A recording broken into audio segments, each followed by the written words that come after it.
Oh, Om. Om.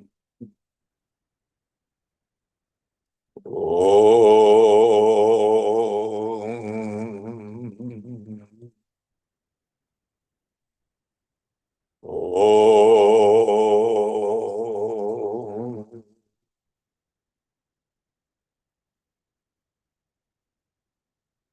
Gurur Brahma, Gurur Vishnu, Gurur Devo Maheshwaraha, Gurudeva Param Brahma, Tasmai Shri Gurave Namaha. Chinmayam Vyapyat Sarvam Trilokyam Sacharacharam Tatpadam Darshitam Yena Tasmai Sri Gurave Namah.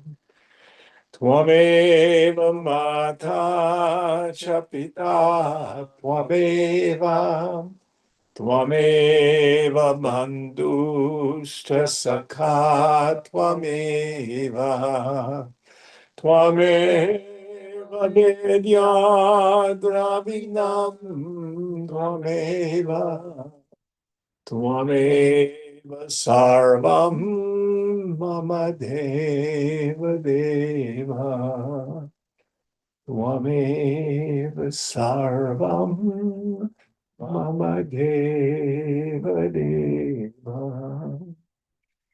Jai Guru.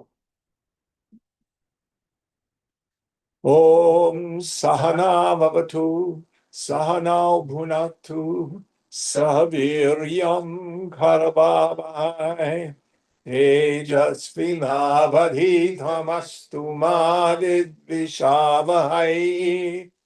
Om Shanti Shanti Shanti.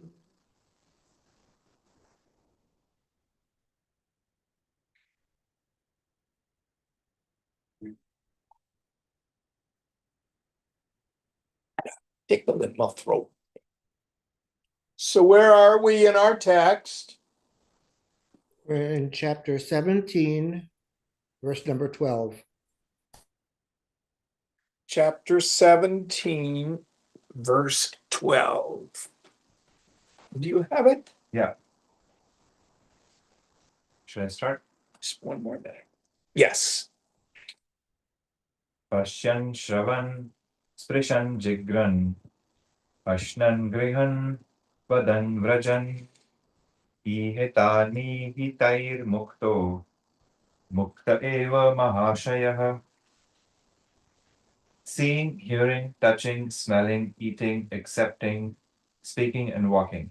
The noble-minded one, free from all attachments and aversions, is indeed liberated.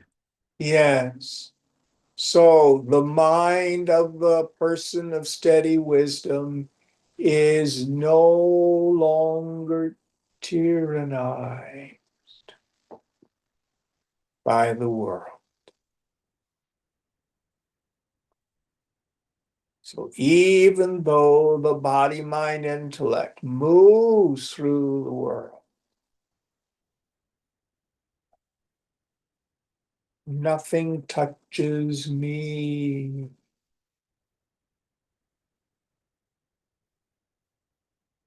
So there's a peace, there's an acceptance. And again, I go back to what the Master Jesus said, my kingdom is not of this world. I am in the world, but not of it.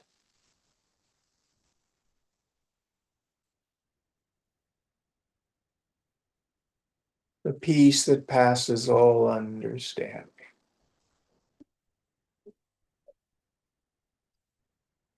This is moksha. This is freedom. It's not some place you go to after you die. Right here, right now. All we have to do is let go. Keep your heart open. Next one. Na nindati na cha stai, na nindati na cha stauti, na hrishyati na kupyati, na dadati na grihnati, mukta sarvatra nirasaha. The liberated one neither abuses nor praises. He neither rejoices nor is he angry. He neither gives nor receives. He is free from enjoyment in all objects. Yes. So there's two ways to look at this. The self is beyond all the activities of the body, all the reactions of the mind. None of the actions of the body or the reactions of the mind touch me.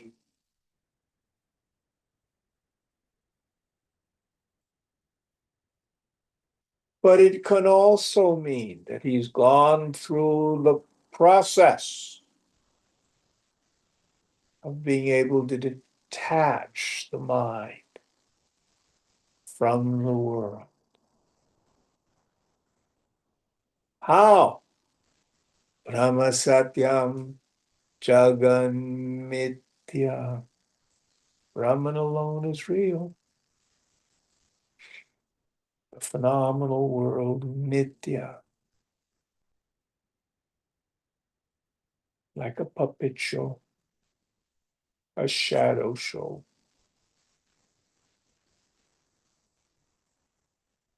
So the mind of the Stita Prajna is at peace.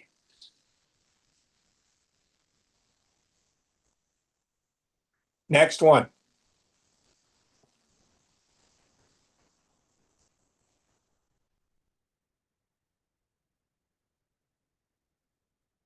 Sanuragam striyam drishva, mrityumva samupasthitam, avi vala mana swastho, mukta eva mahashayah. The noble-minded one is not perturbed and remains self-poised at the sight of a woman full of passion, as well as of approaching death. He is indeed liberated. Yes. So everything is seen for what it is. Consciousness appearing as.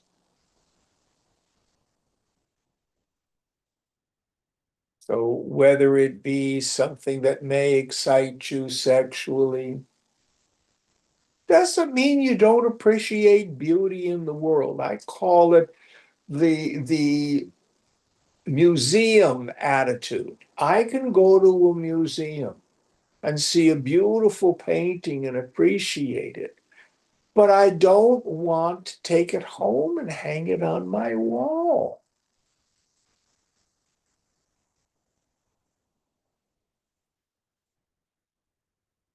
And likewise, with approaching death, we can take that in its broadest sphere. Everything ends. Everything.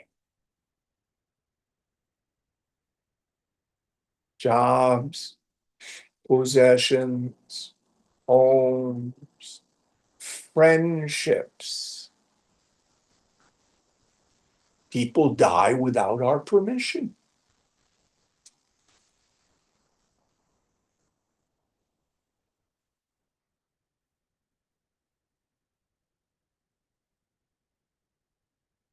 Any thoughts on this? Next one.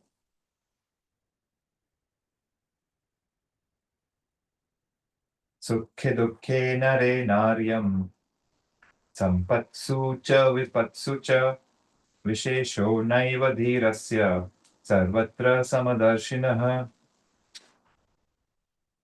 The wise one, who sees the same everywhere, sees no difference between happiness and misery, man and woman, fortune and misfortune.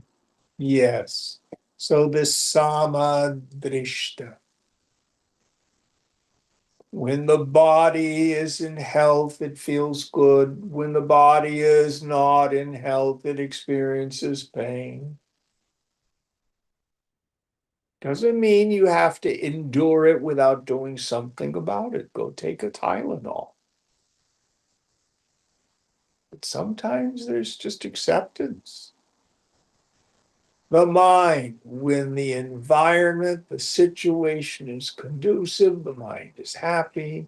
When the environment, the situation is non-conducive, the mind is unhappy. It's so mechanical. Don't get caught up in it.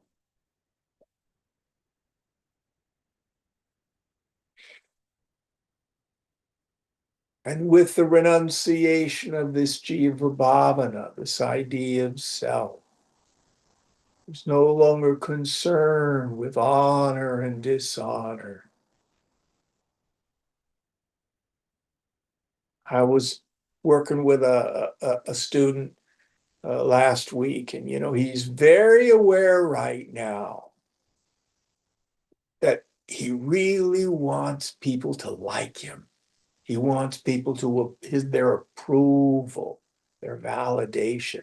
He just runs that one so hard, and it causes him such suffering. Gets him in trouble too. And of course, what's the mind say? Well, what do I gotta do to get such and so and so and so to like me? And what yoga says is give it up.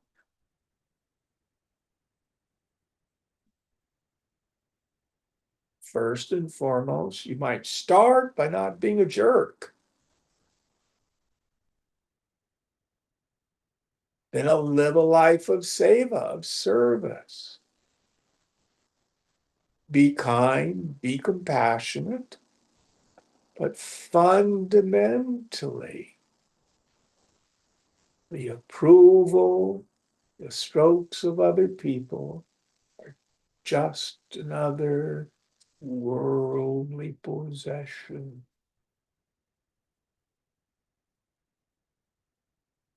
Can't be attached to it.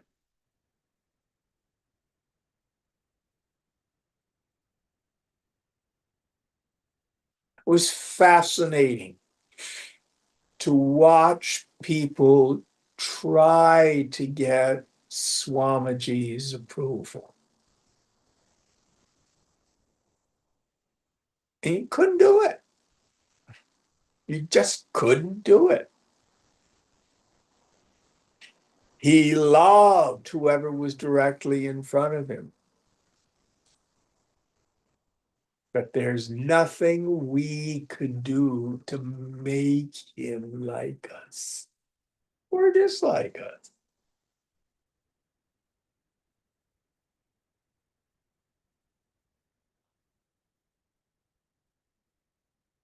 Someone would give him a whole bunch of money, Chinmaya Mission, expecting special treatment.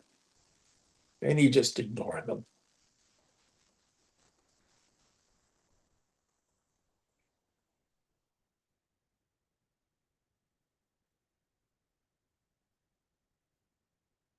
Amazing to watch.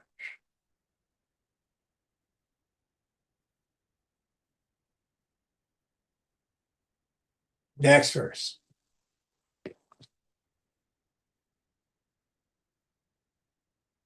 न हिंसां नैव कारुण्यं नौद्धत्यं न च दीनता नाश्चर्यं नैव च क्षोभः क्षीणसंसारणे नरे. In the man whose worldly life is exhausted, there is neither compassion nor violence, neither humility nor pride, neither wonder nor agitation. So there's the sense for the Stita Prajna. He is dead to this world.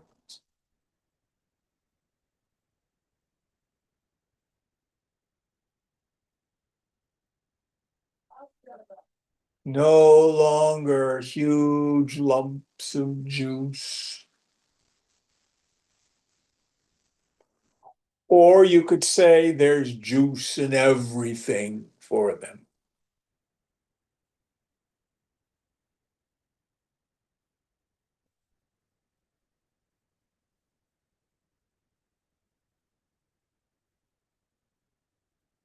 But no more special this, terrible that. It's all gone.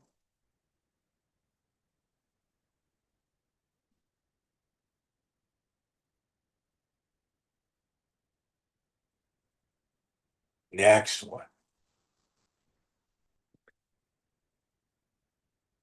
न मुक्तो विषयद्वेष्टा न वा विषयलोलुपः असंसक्तं मना नित्यं प्राप्ताप्राप्तम् उपाश्नुतु.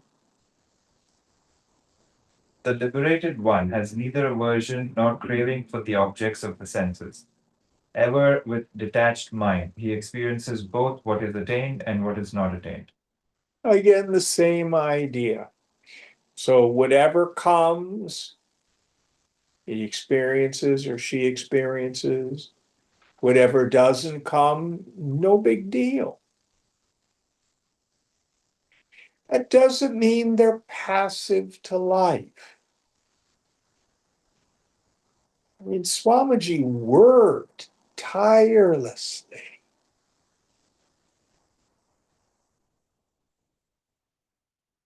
Traveled around the world for 40 years. Wrote books. All sorts of work. Personally answered every letter written to him. In the early days, handwritten responses. Later, when the volume got too big, he would dictate them. But he would sign them.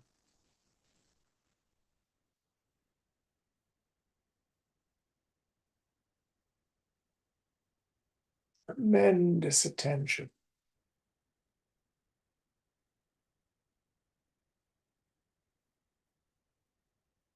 But with complete detachment. That was his prarabdha.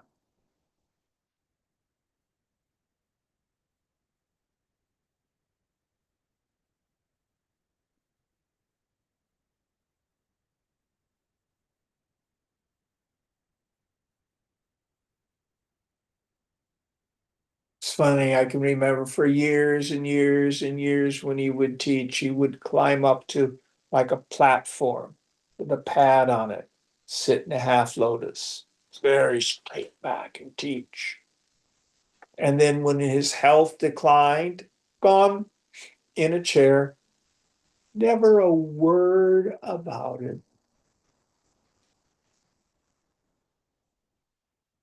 Towards the end of his life, in terribly frail health. Not a word. Always, when he was teaching with the same dynamism, you wouldn't know that he was so young.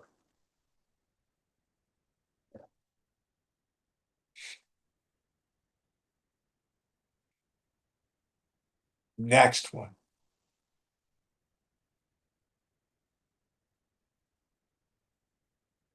Samadhana samadhani itahi tavidkalpata shunya chitto na janati kaivalyam iva sanstitah. Hmm. The wise man of empty mind does not know the mental alternatives of contemplation and non-contemplation, of good and evil. He abides, as it were, in a state of aloneness. Shunya chitta. Wonderful expression. Empty or void mind.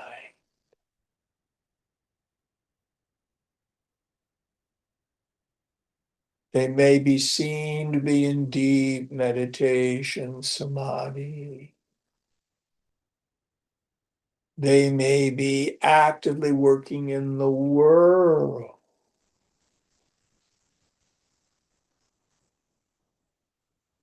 If you tune in, you know, inside, shunya chitta, empty mind, void mind.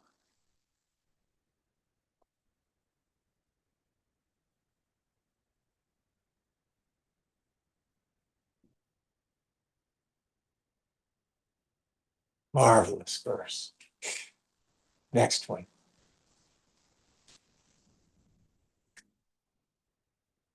निर्ममो निरहङ्कारो न किञ्चित् इति निश्चितः अन्तर्गलितसर्वांश कुर्वन्नपि करोति न. Devoid of the feelings of I-ness and minus, knowing for certain that nothing is, and with all his inner desires melted away, the wise man does not act, though he may appear to be acting. Yeah. So there's no more any ego-driven desires. What is an ego-driven desire? This deeply rooted conviction. I need this, that, or the other thing in order to be happy. It starts from what I've starting to call a state of spiritual impoverishment. I'm not enough. There's not enough.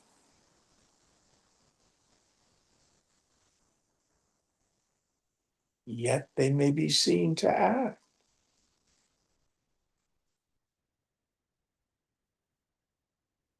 Yet they may be seen to enjoy.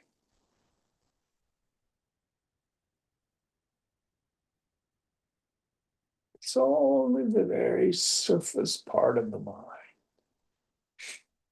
Inside, shunya chitta, empty mind.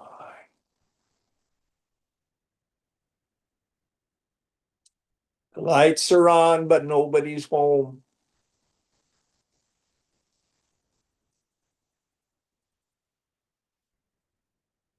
Next verse.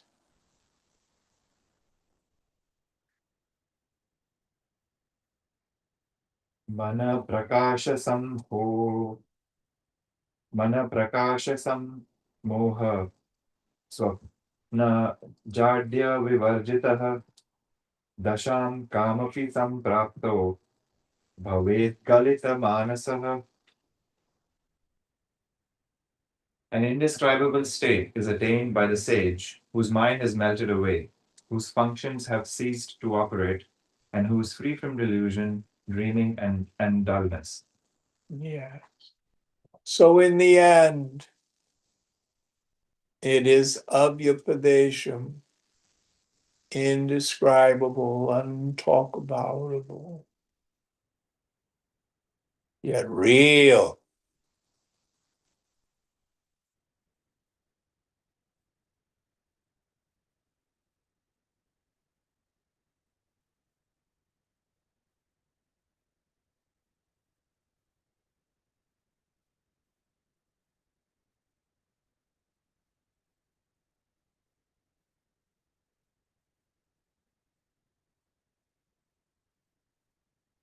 Nothing more to say.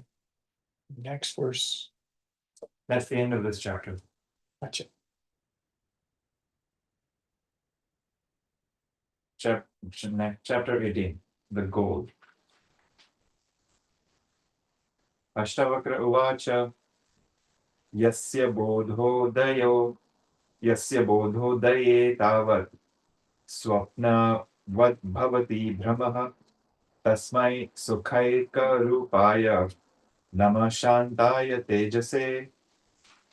Ashtavakra said, salutations to that which is the embodiment of bliss, serenity, effulgence, with the dawn of whose knowledge all delusions become unreal as a dream. Yes.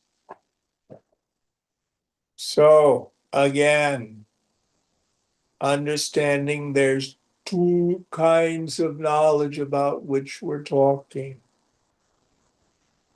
The first knowledge, the self-evidence of the self.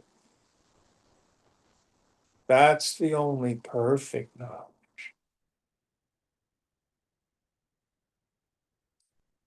You can't gain it. You can't lose it. Yet it's always there. How do you know you were you?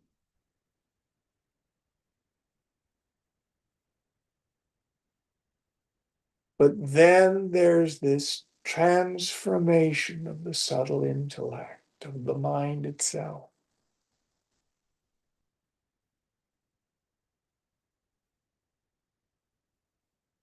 When it attains this Ch18, this purity of mind, we inquire into the self. We see there's nothing there.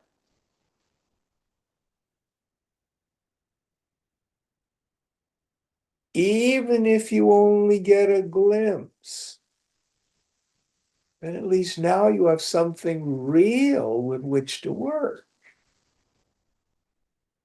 And Shankara is so eloquent then. Even after realization of the self, there exists a strong impression that one is the doer and the enjoyer, which is the cause for rebirth. We get re-identified. And he says this needs to be conscientiously rooted out through steady and continuous identification with the self.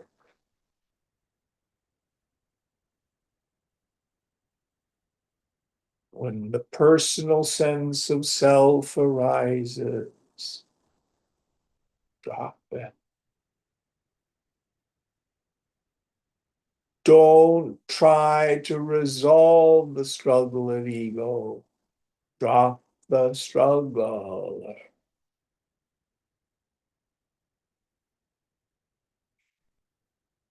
And then he finishes that verse, Shankara. It's the annihilation of the vasanas that's considered liberation. Last night in Gita, we wrapped up the 6th chapter. And Arjuna says, "Oh, Krishna, to try to control the mind is like trying to control the wind."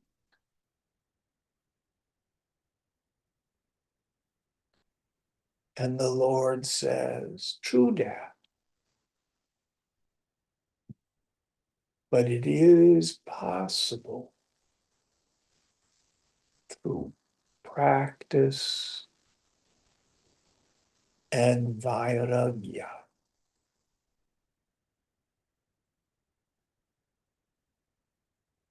If we stay attached to the phenomenal world, even if we spend hours in meditation, our serenity at best will be temporary. But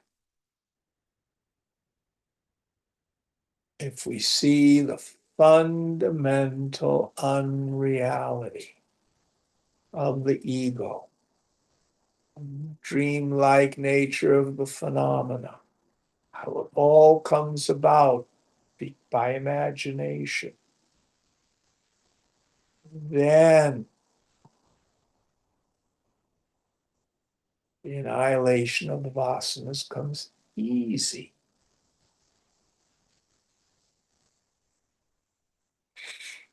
And then wisdom becomes steady, and peace follows that.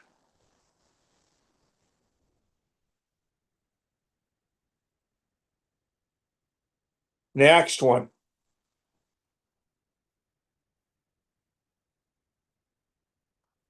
Arya yitva kilar thana bhogan napnoti pushkalan nahi sarva parityaga antarena sukhi bhavet. One gets plenty of enjoyments by acquiring the manifold objects of the senses, Surely one cannot be happy without renouncing them all. Yes. So I go after the world and I do not see what the world has to deliver.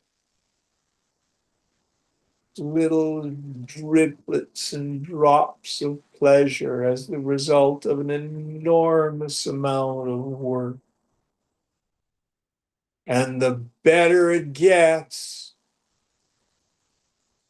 the more the addictive tendency of the mind then wants to grab onto it and repeat it.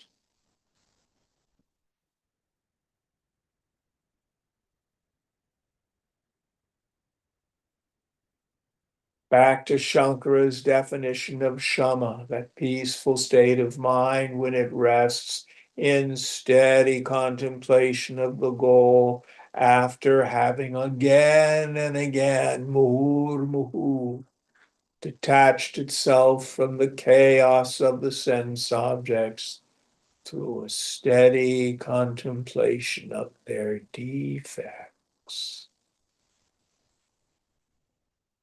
It doesn't mean, oh, that's cheap porcelain. I don't want that.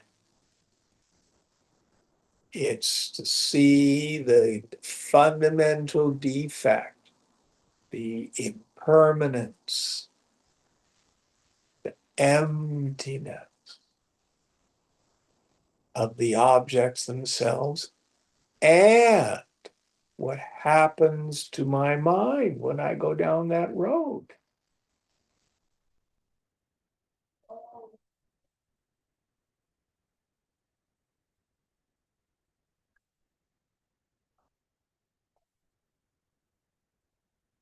Probably the clearest example in our modern world here in an urban environment. If any of you know anybody who's gotten clean and sober, freed themselves from the tyranny of addiction, and they stay clean for years, then the thought arises, well, I've got a handle on this now. Maybe I could smoke crack with no consequences. Anybody ever know anybody to do that? Oh, we forget how powerful the sense objects can be. We think through the process of the formation of vasana. Oh, yes, you will. Next verse.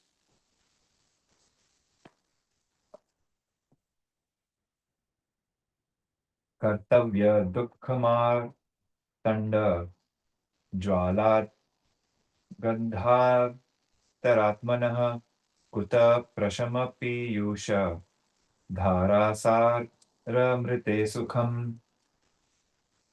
One whose inner equipment has been scorched by the heat of the sun of sorrow arising from his deeds, where can he enjoy happiness except in the continuous ambrosial shower of desirelessness? Yes. So the word that he's using here is kartavya, usually translated as obligatory action. It means here the pain of struggle. I'll be happy when, it'll be better if, more, better, different. Jonesing.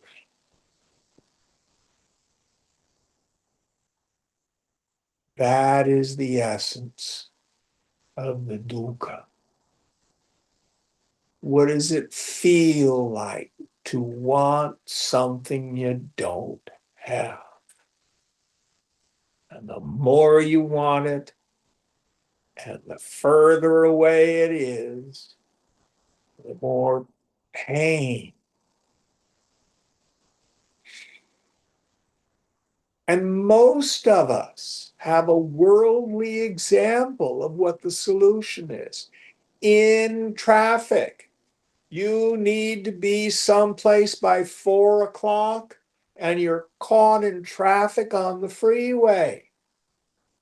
And you try to push the traffic with your heart and gripping the steering wheel. Anybody ever had that experience? Mhm. And you're anxious and frustrated and angry. Move, damn it. And then I'll get there when I get there.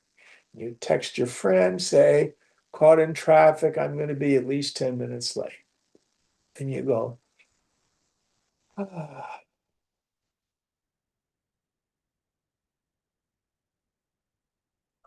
You didn't resolve the struggle of ego. You got rid of the kartavya.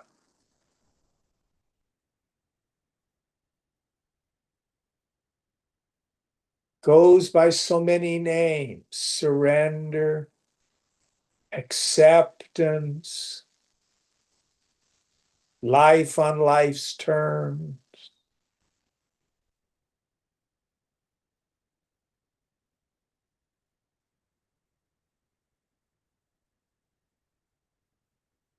It's letting go of kartavya. So the yogi drills it into their mind. If I'm unhappy, it's not because I don't have what I want. I'm unhappy because I'm wanting kartavya.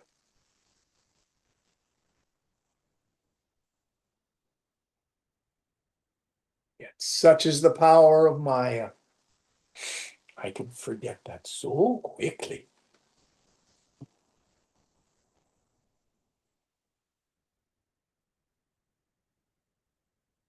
Any thoughts on this? Next verse.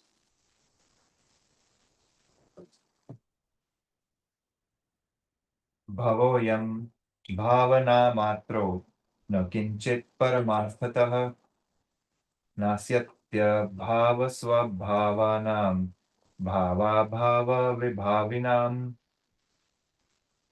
This universe is but a mode of thinking. In reality, it is nothing.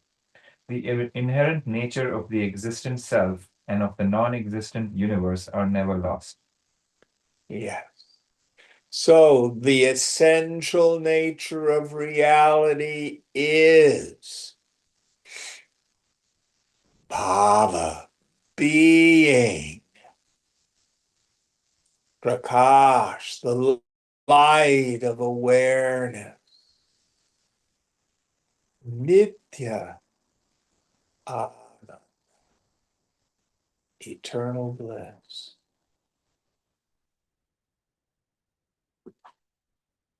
Yet, in this vijnana ganam, this homogeneous mass of consciousness that never moves,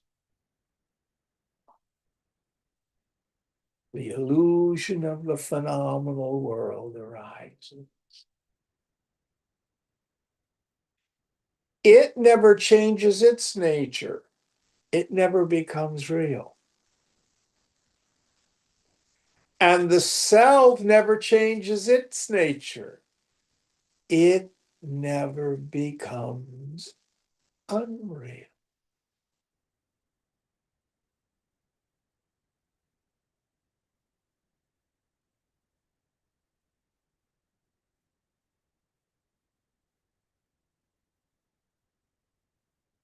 If I do not see it, then we have jnana abhyasa, the practice of knowledge.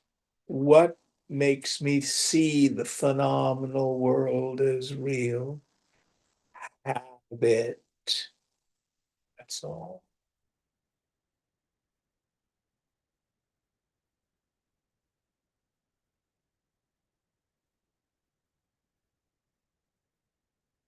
Simple, not easy.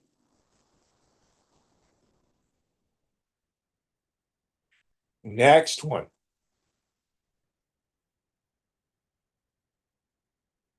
न दूरं न च संकोच लब्धम् एवात्मनः पदं निर्विकल्पं निरायासं निर्विकारं निरञ्जनम्. The self, which is absolute, effortless, immutable, and stainless, is not far away, inaccessible, nor is it limited, unattainable. It is indeed ever attained. Yes. So I tell people the self is difficult to realize, not because it's far away or you need to be in some wacko mind state. The self is difficult to realize because of its profound ordinariness.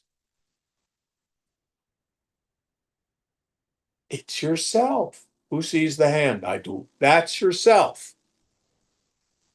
Not up in the sky. We're not going to merge with it or connect with it.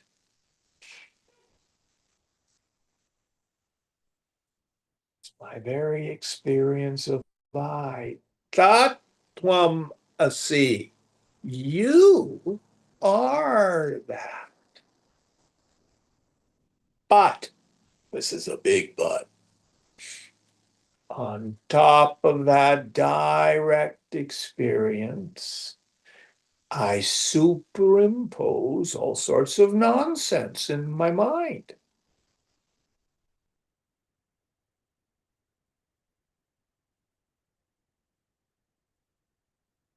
I was listening to some news this evening, and the news talking head was talking about how social media is now totally pervaded by AI.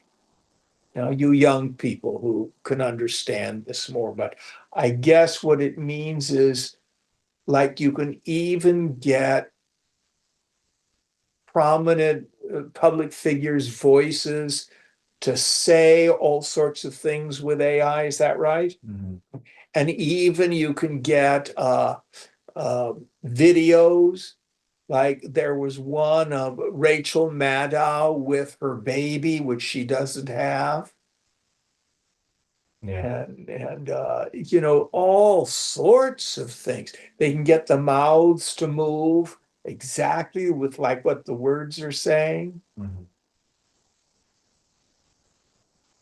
but it's not real.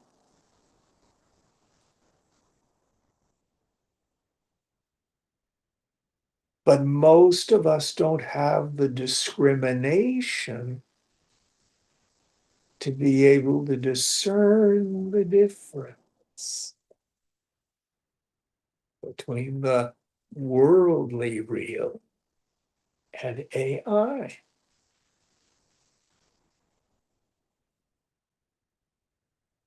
Now, when it comes to spiritual reality, it's both more subtle but far simpler. In Mandukya Upanishad, Gaudapada second chapter, fourth Karika, Gaudapada says, the phenomenal world is quite unreal. This means all objects, all feelings, all thoughts, without exception. And the proof of their unreality is They are saying. you can know it, you can see it.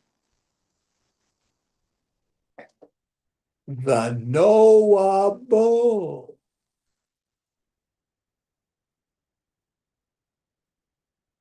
is mithya, illusion, vaikatya, false. Only aham is real.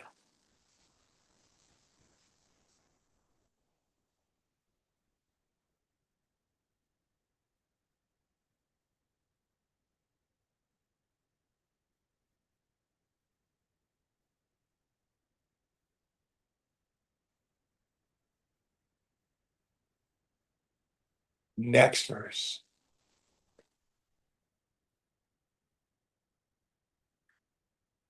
व्यामोह मात्र विरतौ स्वरूपादान मात्रतः वीतशोका विराजन्ते निरावरणदृष्टयः. Those whose understanding, vision, is fully unveiled, they shine free from misery. As soon as their illusion ceases, the self is realized. Yes. So don't worry too much about whether or not you're in deep nirvikalpa samadhi. My suggestion is don't chase it. Stay with the investigation. Do I know my essential nature?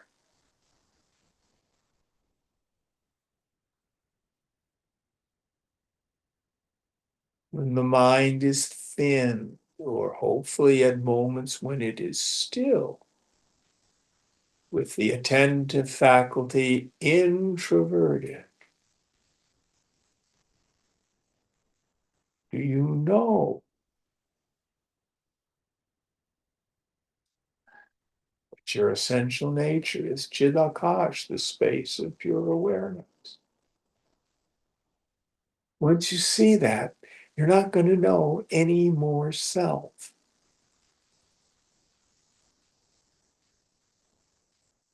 Now, if you want more ecstatic mind states, go for it. But that's just another worldly pleasure. Do spiritual exercises and you'll have it. And like all worldly exercises or pursuits, it will have a beginning and an end. It will have different qualities. Now, the beauty of Atmanhamana is there's no end to how rich and deep you can go. And the neat thing about yourself, it's always available.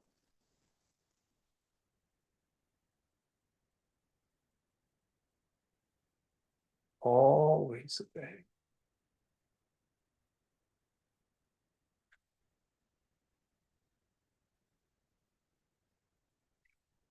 Nityananda, infinite bliss.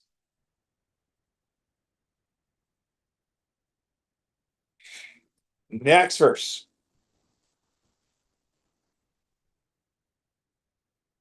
Samastam kalpana matra matma mukta sanatanaha iti vignaya dhiro hi kimabhyastyati balavat. All that exists is mere imagination. The self is free and eternal. Knowing thus, does the wise one act like a child? So there's two ways to look at it. You could say, does he act like a child? Yeah, because he's totally free. When you see toddlers. And does he act like a child? Meaning, are they caught up in foolishness, petty likes and dislikes? No. So both answers to the question are fine.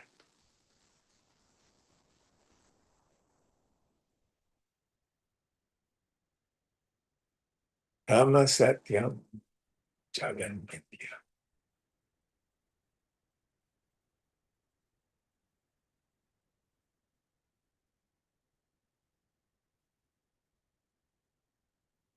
Next verse.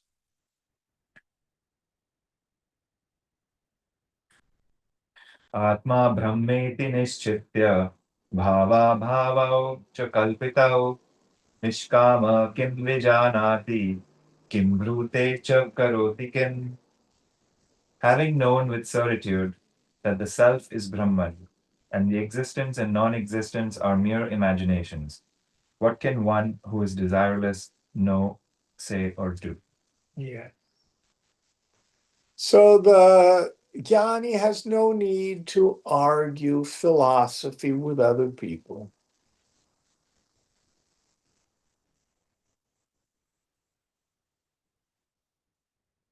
no need to disabuse people of their ignorance unless they're open and they want to learn. It is the nature of the jnani to remove the ignorance of the person who's surrendered to them. They can't help it.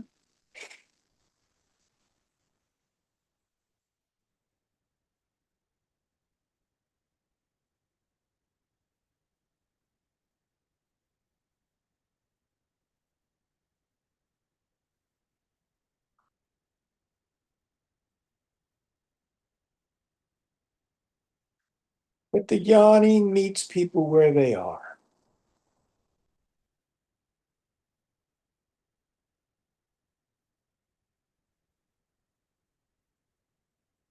Always remember, who you are speaks much louder than anything you say.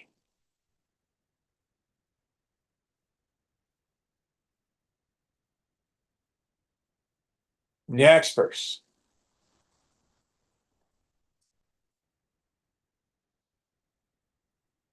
Ayam soham ayam naham iti kshina vikalpana sarvamatmeti nishchitya tushnim bhutasya yoginah. Such thoughts, such as this is that, I am that, and I am not this, are extinguished for the yogin who has become quiet, knowing with certitude that everything is self only. Yes. So again, even the thoughts, am I enlightened now? Am I a jnani? Am I realized? All nonsense.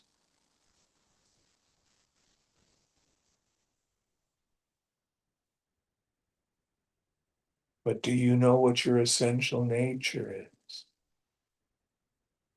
Do you know I am Brahman? I'm not any kind of person.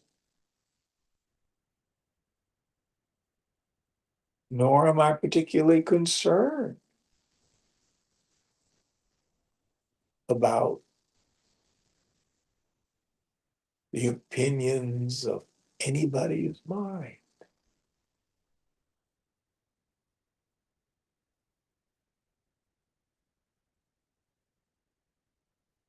Then the world becomes light.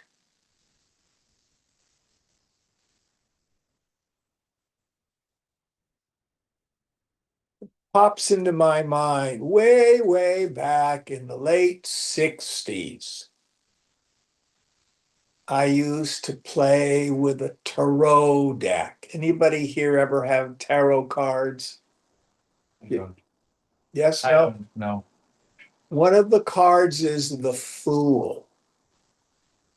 Very interesting character because he's got this wand that he's carrying, and there's a little bag on the end of it with an eye on the bag.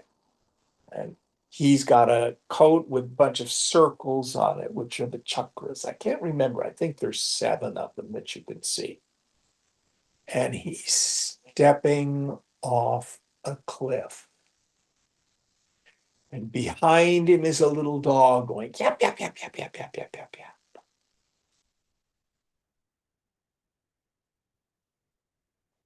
So the fool is the divine fool,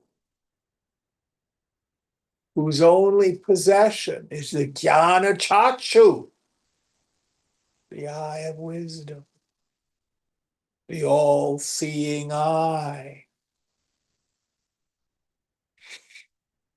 And then the chakras on his robe, they're all lit up. He's open to everything. And the little yappy dog is the animal senses. Pays no attention to them. And totally fearless, he can step off the cliff and the angels will bear him up.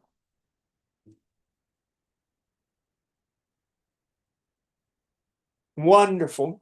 Mystic symbolism, one of my favorites.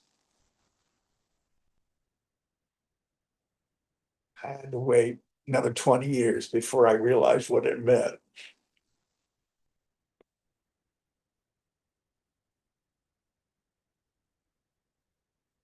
Wonderful, wonderful.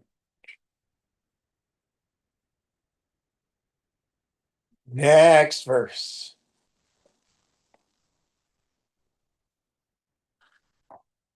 न विक्षेपो न चैकाग्यम् नातिबोधो न मूढता न सुखं न च वा दुःखम् उपशान्तस्य योगिनः. The yogin who has attained serenity has no more distractions, no concentration, no increase in knowledge, no ignorance. He has neither pleasure nor pain. Yeah.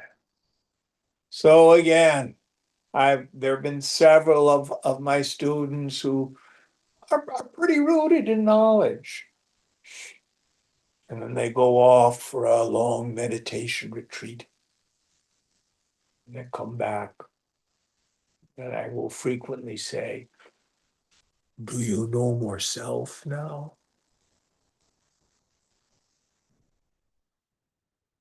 You either see it or you don't. Now you may have attained quite a bit of chitta shuddhi, purity of mind, with a 10-day or a 30-day meditation retreat.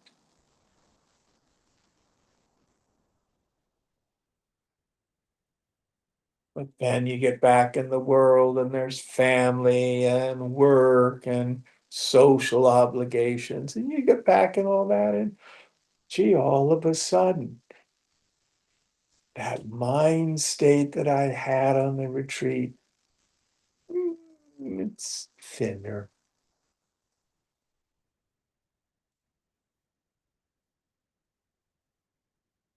The deep insight into the nothingness of the personal self and the real nature of Brahman. You see it or you don't. There's no rising or falling. All the rest is just mind states. Any thoughts on this?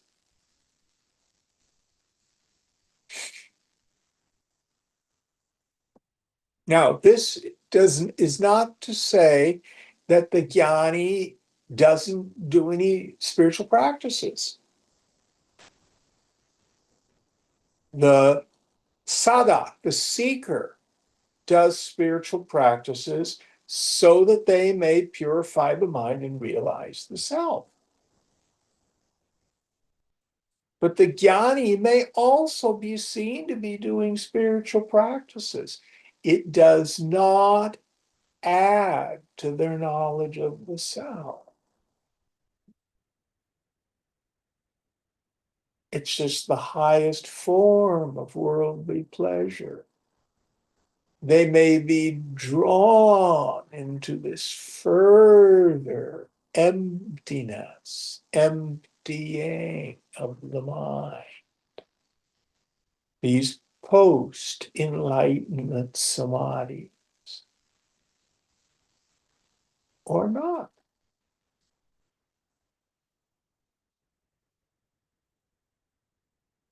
And all of that is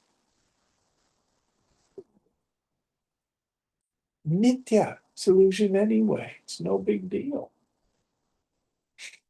The mark of the man or woman of steady wisdom is the abandonment of this kartavya, this struggling. Then everything you do is leela, it's sport.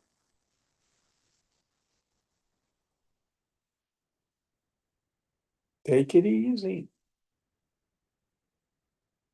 Don't worry.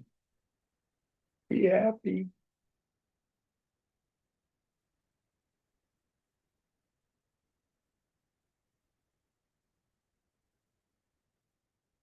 All right, next one.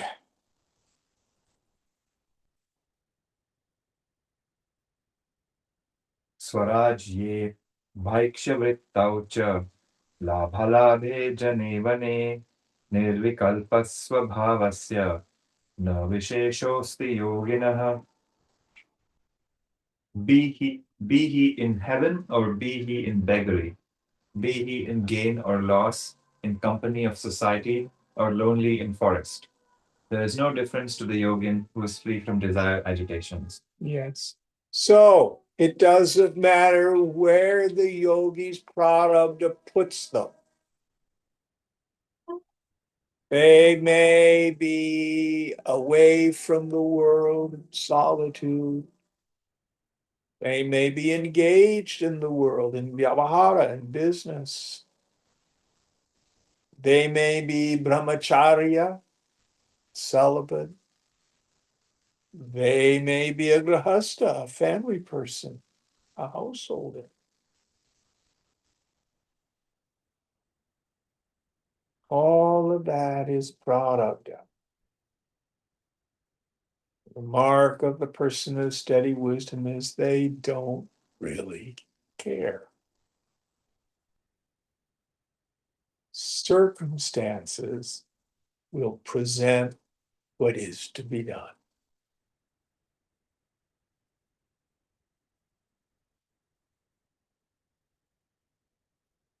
Next verse.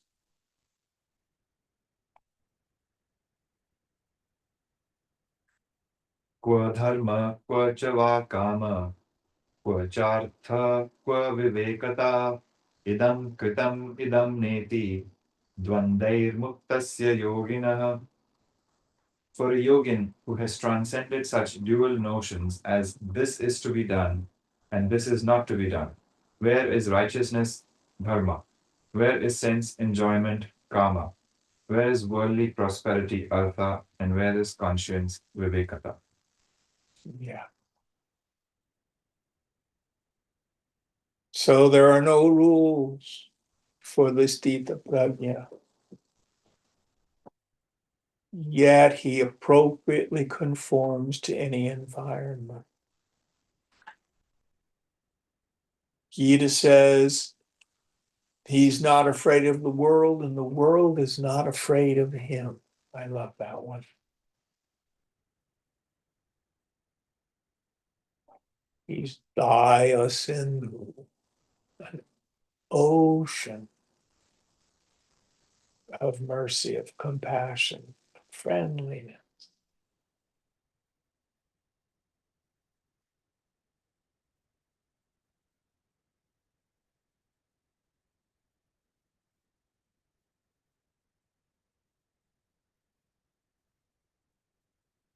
Parama Premi, the supreme lover of the infinite.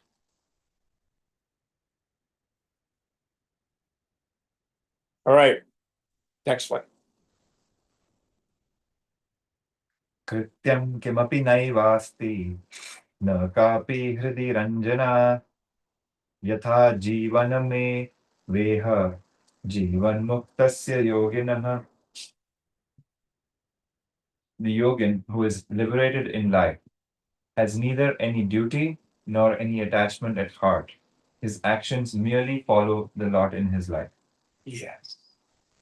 So I like to say you view the body as just another one of the pieces in the Leela, one of the characters. And that particular body, mind, intellect fulfills its function according to Ishvara's plan.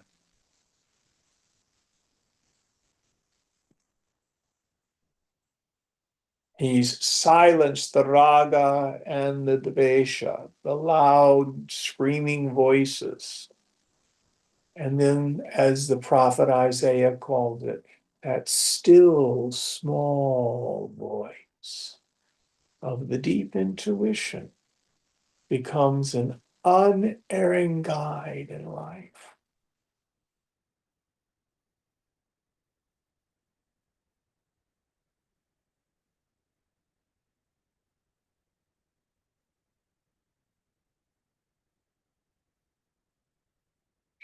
I think this is a good place to stop tonight. Stop a little early. Om Purnamada Purnamidam Purnat Purnamudachyate Purnasya Purnamadaya Purnameva Vashishyate. Om Shanti Shanti Shanti. Hari Om Sri Guru Pyo Namaha. Hari Om. Oh.